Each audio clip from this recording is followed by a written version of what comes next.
What's up, guys, and welcome back to another video. Today, something that caught my eye was Whatnot. It's been around for a while, and personally, I'm not the biggest fan of it. Um, I think I would say a lot of the stuff you see, um, I would say it's borderline gambling. And it really, I think it harms the collectibles environment, and it also hurts the people because you know some people, if you go on there, take advantage slash will look for loopholes to make it as much of a gambling type environment as possible. Um, I've seen that with a lot of whatnot sellers. Some get banned, some don't. It really depends on how you do it. Um, that's one of the issues I have. I, it really makes the collectibles environment, I would say, a little gross, in my opinion. But that's just one of the many issues I have with whatnot. So, if you're not caught up, whatnot has been, I guess, not whatnot itself has been subject to a lot of criticism, but you got to think a lot of the people on there, especially in Pokemon, have been subject to criticism slash straight out scamming people. And first on that list, you got Blake Martinez. If you don't know Blake Martinez, aka Blake Breaks, he was, I would say, pretty massive um, on whatnot for a while, specifically in Pokemon. Um, but he just ended up being a scammer, and it's crazy, like that he like you have such a huge platform. And I'm guessing he had some money, but I don't understand why, you know. And it's like it's one of those things. There's like, who can you trust? Like this was, in my eyes, a pretty big whatnot streamer, and he was caught out scamming, swapping out cards, which is just like it's just not fun. It's not cool, and it's just like you have like, but why come to us? And this is just like one of the, I like to say, wolves in sheep clothing that come into the collectible environment and try to make money, but they're not really in it for the collectible excitement. They're in it just for the money, which makes the hobby just feel gross. And he's one of the bigger ones that you kind of that's come out and found out to be scamming a lot of people. But I also, you see consistent, not consistent, but like once in a while you'll see videos. For example, like this video, from the one who gets that bread, reposted this, and let's just take a look, right? So you have him opening the pack. You clearly see it's an Umbreon, right? And like, I just don't understand that. One, first of all, his hands gross. Like, I guess he would think we wouldn't like people didn't see it, and it's internet, it's live. Like that stuff doesn't go away. So it's like, oh yeah, open the pack and let's come back to it, see what's in there. Clearly, we all saw what the card was. So it's just like, okay, what's this genius's plan?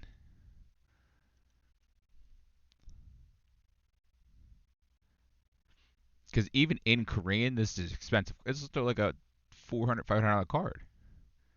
And he swapped, like, it's such a clear swap out. And the audacity to come on here, come on whatnot, and just straight scam somebody like that.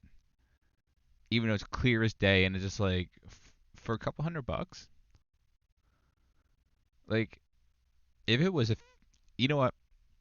If it was a $50,000 card, if you tried to scam, I'd be like, okay, I mean, it's still scummy, but I understand because you want that money, you're being greedy, sure. But for like a cheaper card, like that's less than like 2K, like in my eyes, it's not worth souring your entire reputation, right? So I don't know.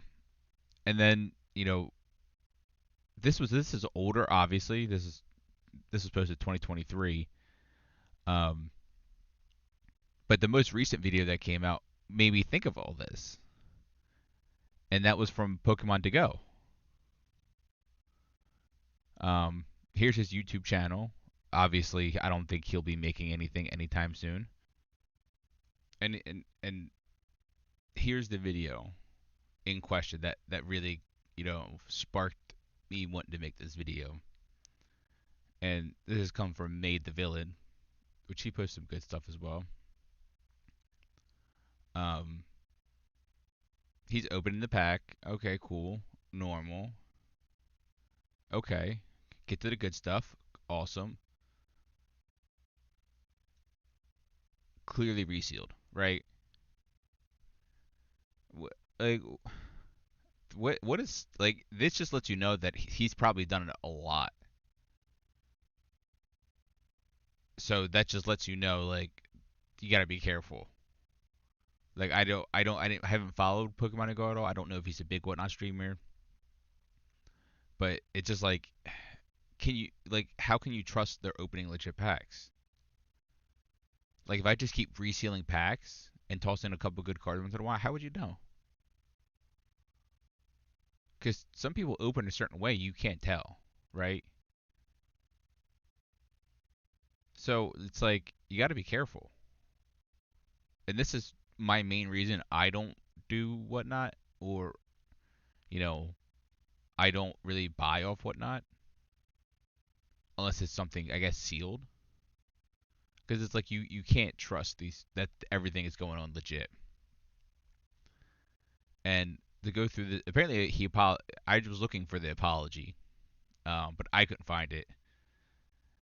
Basically, what he's saying is that he bought the pack from somebody else. Um, and they resealed the pack. He's saying it purchased at a local card show as part of a sealed purchase from a reseller. He's saying I should have ended the stream as soon as that happened, and I responded poorly. It is my responsibility to make sure all my products are genuine. Come on, you know, I personally do I believe him? I don't. Um, I don't think that's true. So like because at the end of the day, he's trying to if you go to his he has 8,000 followers on Instagram. Um, I know he had a huge following on YouTube, which is I think like 10K. Like he was starting to build a name for himself in the Pokemon community, which is fair. But it's just like he was in my opinion, a decent size streamer, YouTuber, PokeTuber, whatever you want to call him, and he ends up just being a scammer. And it's like you see, like I you don't even know what smaller streamers are doing. Like they could just fly under the radar, resealing everything they have. So it's like, you know, what can you trust and whatnot at this point? How can you tell if something's resealed? They have these insane chase cards that I think you'll probably never get. I don't know, and that's kind of adds to the gambling aspect. It's like, oh, I got to get this card. I got to keep buying. I got to keep watching as they pull not that card, and then I'll swoop in and get it. It's just like I don't know. Like I keep saying it, but it makes me feel gross. Um, I just like opening packs and holding on to seal product. I'm not really much into grading either. I don't. It might be that might be laziness, but I don't think I've gotten anything graded. Um, 'Cause I think it's also expensive too. But I just keep the mindset: I buy it, I hold it, it gains value, then I sell it. Um, but then you have people like this just trying to make a quick buck, hop on whatnot. Like it's just not fun. So I would be careful ever going on whatnot. Um, I mean, obviously it's your choice. If that's what you want to do, that's what you can do. But at the end of the day, I think you're best just buying something sealed. Stay away from packs. Stay away from whatnot, and that way you get the best product you can get, and you get the best pulls you can get. Instead of just risking going on whatnot and trying to get the card you want by trying to time it right. So that's kind of my opinion on whatnot, and just use caution, be careful, um, stay away from it if you can. But if you want to try it, then try it. That's your prerogative. But thank you guys for watching the video. I'll see you in the next one.